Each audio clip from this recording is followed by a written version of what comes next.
Merci beaucoup Clémentine Autain d'être ce matin sur le plateau de LCI. Bonjour. Vous êtes donc députée, bonjour à vous, députée de la France Insoumise. On va évidemment parler de la grève à la SNCF, à la RATP, contre la réforme des retraites.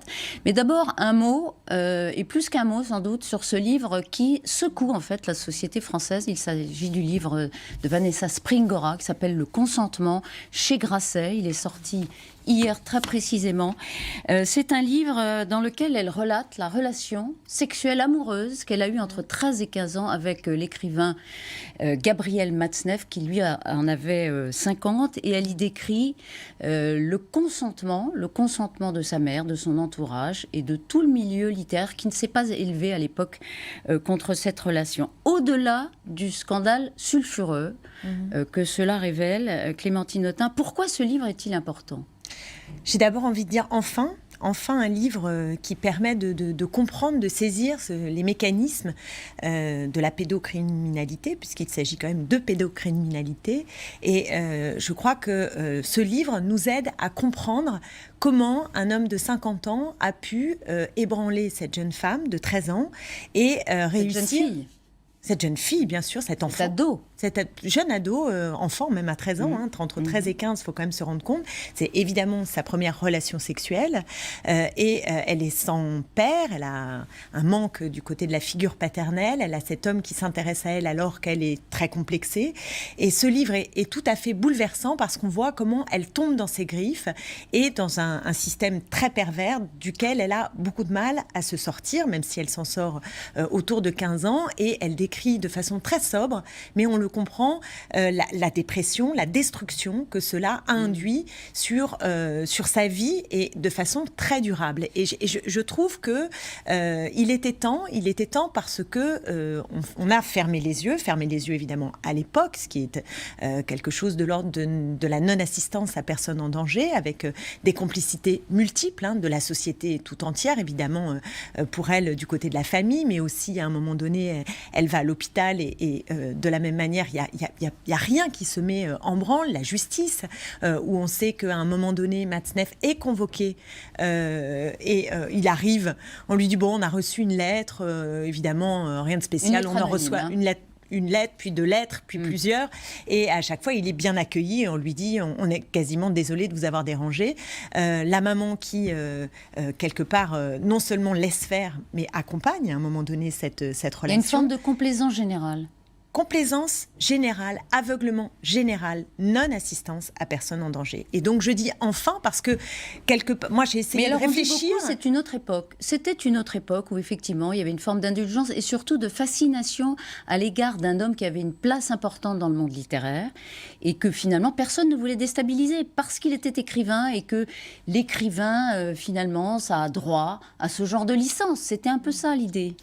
Oui, il y a plusieurs facteurs. D'abord, ce sont des faits qui ont existé bien avant les années 70 et qui étaient d'ailleurs réprimés avant les années 70, graves et sur lesquels le silence a été de mise. Donc il ne faut pas imaginer que le silence ou l'aveuglement serait arrivé comme ça dans ces années qui sont des années de libération sexuelle. En revanche, ce qui est vrai, c'est qu'à ce moment-là, non seulement Matzneff bénéficie d'une bienveillance parce qu'il est un intellectuel et de la complicité de son milieu qui le voit comme un artiste, donc un artiste, bien sûr, peut tout à fait décrire dans ses livres, et c'est le cas, non seulement qu'il couche avec des jeunes filles, mais aussi qu'il a des expériences tarifées en Asie avec des jeunes garçons et également des petits garçons, des enfants. Et à la télévision, il peut tranquillement dire, vous savez, les enfants, c'est formidable, plus ils sont jeunes, plus les jeunes filles sont jeunes, plus elles sont gentilles. Voilà sa réflexion, c'est-à-dire plus elles sont gentilles. Sous-entendu, plus elles peuvent être dominées et plus je peux faire ce que je veux avec elles. Donc c'est vraiment l'expression d'un homme qui utilise comme des objets les enfants, les petites filles et les petits garçons qu'il a donc violés. On rappelle, parce que vous l'avez lu comme moi, on exhume toutes les preuves de cette complaisance généralisée. En juillet 77, il y a 80 intellectuels français. Sartre, Foucault, Barthes, Simone de Beauvoir, Alain Robbe-Grillet, Derrida, Solerge, Jacques Lang et Françoise Dolto, qui est la papesse de la pédiatrie moderne, qui, elle, examine tous les jours des enfants et essaye de les protéger. Elle signe une pétition pour décriminaliser les relations sexuelles entre les adultes et les enfants de moins de 15 ans. Donc il y a un mouvement quand même à ce moment-là qui est profond pour admettre ça. Oui, je pense troublant, quand même. C'est plus que troublant avec les yeux qui sont les miens. Aujourd'hui, j'en suis abasourdie, pour vous dire les choses franchement. Mais je pense qu'il faut qu'on comprenne qu'aujourd'hui, il y a encore beaucoup de travail. À l'époque, est-ce que vous seriez... Encore beaucoup de travail. Est-ce que vous seriez... Moi, c'est une question qu'on peut se poser. Est-ce que les uns les autres, ceux qui en parlent, ceux qui s'indignent, se seraient élevés à l'époque? Vous savez, je suis historienne de formation. C'est très difficile de savoir ce qu'on aurait fait à une époque antérieure, parce que précisément, on n'est pas de cette époque. Donc moi, je suis de mon époque. Et pour mon époque, je pense qu'il est temps d'arrêter cette complicité, cet aveuglement. Oui, et d'ailleurs, je trouve que la façon... Monsieur Matzneff a pu s'exprimer dans un journal là tout récemment avec des propos d'une très grande violence à l'égard de Vanessa Springora, auquel, permettez-moi, j'adresse ce matin vraiment un message de je ne sais pas comment vous dire, mais de courage et d'affection, parce que le torrent de boue dont se permet aujourd'hui Monsieur Matzneff à son égard est d'une violence absolument... Il y a quand même beaucoup de réserves. Il y a quand même un énorme trouble, une énorme gêne autour de Matzneff. Oui, mais les mots qui sont posés, vous savez, j'ai lu la presse et les mots qui sont posés sur l'affaire, le scandale, comme vous dites, l'affaire, le scandale, bien souvent, on a l'impression que c'est équilibré. Les termes sont pas suffisamment posé, à mon sens, de ce qui s'est... Mais il faudrait l'interdire. Il faudrait lui l'interdire de parole, de défense. Mais c'est pas une interdiction. Comme pour ces livres, je ne suis pas forcément pour l'interdiction en tant que telle, encore que quand il s'agit d'actes de pédocriminalité, pour ce qui est cette partie de la littérature qui est la sienne, peut-être que ça se discute. Mais vous savez, l'interdiction... Il y a une forme d'apologie de la pédophilie. Faisons très attention avec l'interdiction. Mais ce dont je parle, c'est pas l'interdiction. Ce dont je parle... c'est la responsabilité des éditeurs, la responsabilité des journalistes, la responsabilité de toute la société et aussi de la justice. Le parquet, qu'est-ce qu'il fait là? Il devrait? Écoutez, il devrait se saisir. Bien sûr qu'il devrait se saisir. Mais sur quel fondement? Il peut le faire, il peut tout à fait se saisir, même si les faits sont prescrits. Ensuite, évidemment, avec la prescription, il peut enquêter. Il peut enquêter et peut-être pourrait-il trouver des victimes qui ne sont pas dans des faits prescrits. Vous le souhaitez? Bien sûr que je le souhaite. Oui, je souhaite que la justice soit faite. Je souhaite que la justice soit faite. Je souhaite que la justice soit faite. Et je souhaite aussi que les femmes puissent davantage parler. Parce que j'ai entendu Vanessa Springora dire, quelque part, je regrette presque de l'avoir fait trop tard. Il n'est pas trop tard, c'est pas vrai. Mais d'avoir attendu si longtemps. Et elle reçoit d'autres témoignages dont elle ne peut pas être la porte-parole, on le comprend. Et je pense que la loi doit également évoluer. Vous savez que nous avons eu le débat il y a 1 an et demi et moi j'avais posé une question d'actualité suite à un fait divers où une jeune enfant de 11 ans avait été violée par un homme et il y avait eu un non-lieu. C'est-à-dire que il y a pas l'homme s'en est totalement sorti. Et donc la question de l'âge à partir duquel on peut se poser la question du consentement sexuel. Je pense que ce débat doit maintenant entrer dans l'hémicycle de l'Assemblée nationale. Est-ce que c'est 13 ans? Est-ce que c'est 15 ans? Il y a plus d'1 an, effectivement, à un moment l'a envisagé. Et face aux réserves du Conseil d'État, qui estime qu'il y a déjà un crime ou un délit de... Je sais bien, mais avec notre groupe de la France Insoumise, nous voulons remettre cette question en débat à l'Assemblée nationale. Donc et je veux bien exactement un âge à partir duquel on inverse d'une certaine manière la présomption d'innocence et où on se dit que un enfant de moins de 13 ans, peut-être 15 ans, mais 13 ans, disons, un enfant de moins de 13 ans n'est pas en situation d'exprimer de façon consciente aiguiser son consentement. Parce que l'idée, ce serait effectivement qu'à partir de tel âge, on considère que d'office, un acte sexuel entre un adulte et un enfant, par exemple moins de 15 ans ou moins de 13 ans, serait considéré comme un viol ou une agression. C'est ça le but de c'est d'inverser, type si de vous loi voulez, que vous c'est voulez. d'inverser d'une certaine manière la charge de la preuve. Mais Voilà. ça pose la question du consentement, effectivement, ce livre, qui est très intéressant, puisqu'elle écrit comment admettre qu'on a été abusé quand on a été consentant. Parce qu'à l'époque, elle se pensait consentante. Oui, mais Elle vivait, elle, à ce moment-là, elle pensait vivre une histoire d'amour. oui, mais elle n'avait pas en fait les outils pour exprimer, encore une fois, un consentement qui soit sciemment mûri, et elle n'était pas un sujet de sa sexualité, de sa possibilité, parce qu'elle était dans un rapport de force asymétrique avec un homme de 50 ans. Il faut bien se rendre compte. C'est-à-dire que ce n'est pas un rapport d'égal à égal. Il y a un homme de 50 ans qui a autorité, qui est face à une enfant, comme vous le disiez, et je suis bien d'accord en utilisant ce terme, cette toute jeune femme, fillette, et qui ne pouvait pas exprimer les choses autrement que ce qu'elle a fait. On n'a pas fini de parler de ce livre, qui s'appelle donc Le consentement chez Grasset, signé Vanessa Springora, que vous avez lu. Il est sorti magnifique. Hier. Et j'invite tout le monde à le lire vraiment. Merci beaucoup d'avoir évidemment évoqué cela. On va en revenir à l'actualité sociale. Clémentine Autain, le taux de grévistes à la SNCF s'amenuise de jour en jour, permet même une amélioration du trafic, tant mieux pour les retours, même si on est loin d'un retour à la normale. Est-ce qu'Emmanuel Macron est en train de gagner son pari de faire passer sa réforme des retraites ? D'abord, 30 jours de grève, c'est énorme, absolument énorme, il faut quand même se rendre compte. C'est un record, d'abord. Vous signalez que là, il y a un petit fléchissement, mais enfin, j'attends de voir la semaine prochaine avec la journée de mobilisation du jeudi 9 janvier.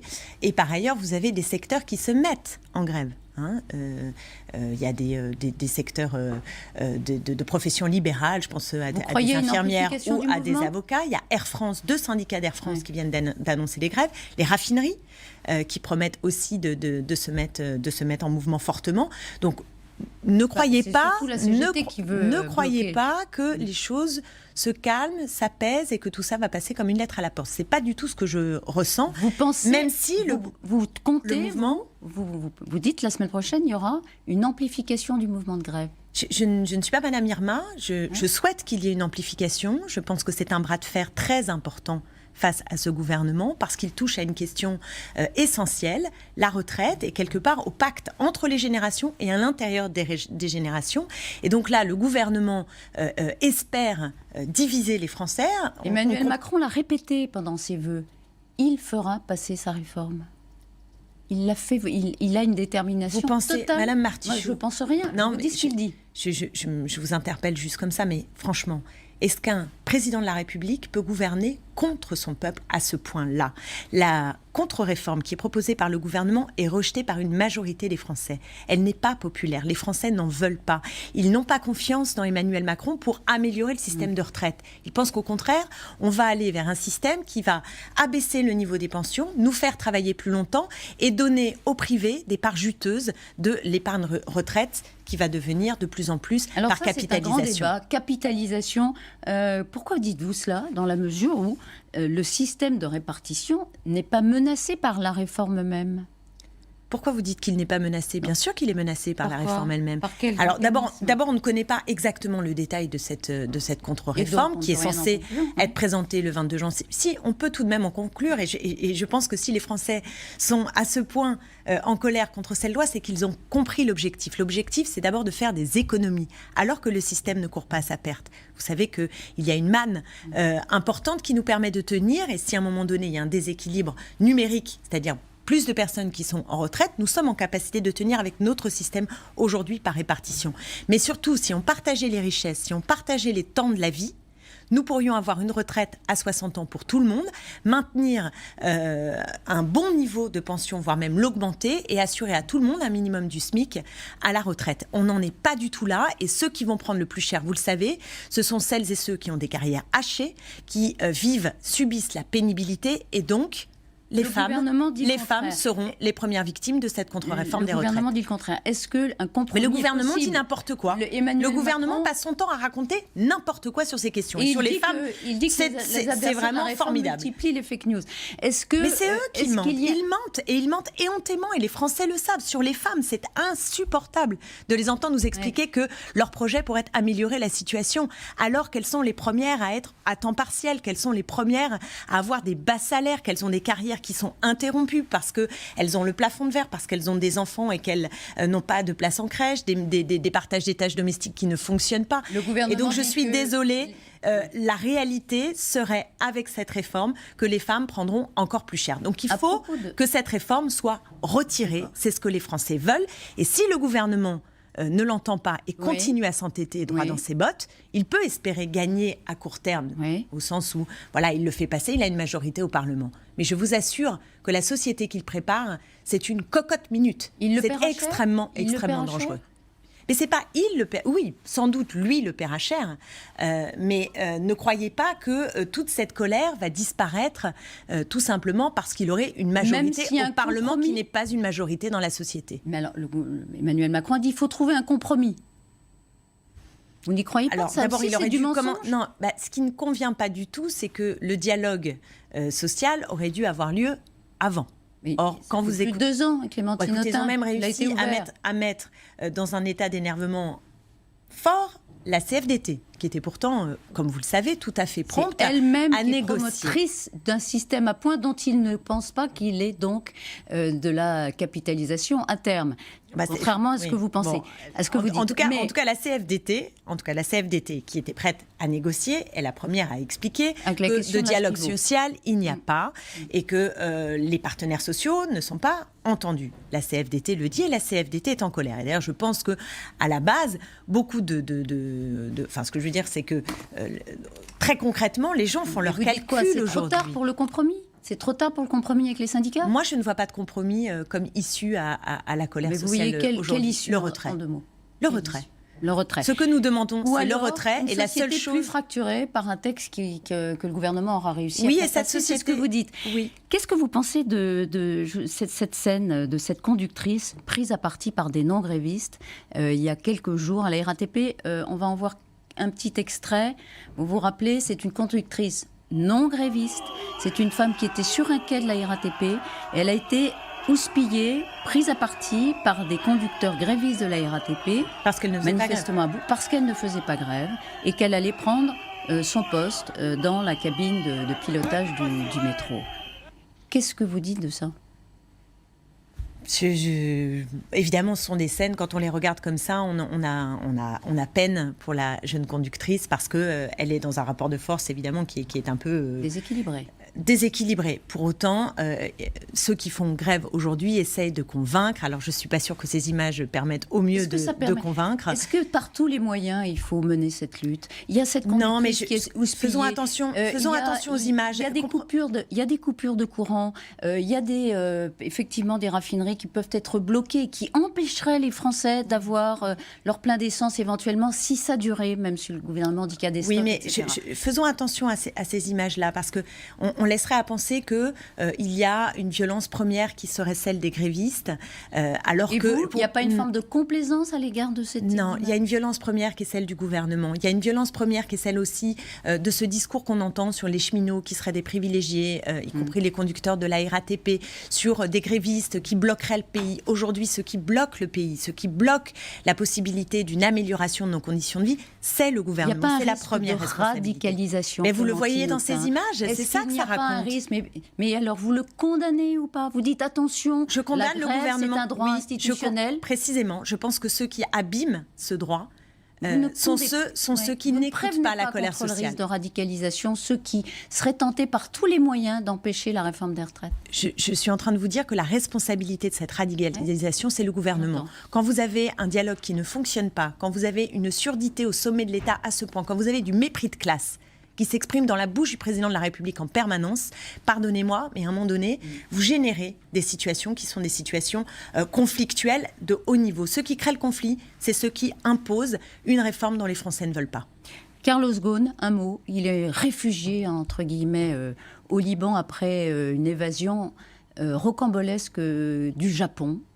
Le gouvernement n'a pas de raison de condamner particulièrement. Il dit s'il revient en France, il ne sera pas extradé parce que c'est la loi. Considérer que c'est un héros ou je trouve qu'on vit d'échapper à une justice japonaise qui peut-être mérite parfois d'être critiquée.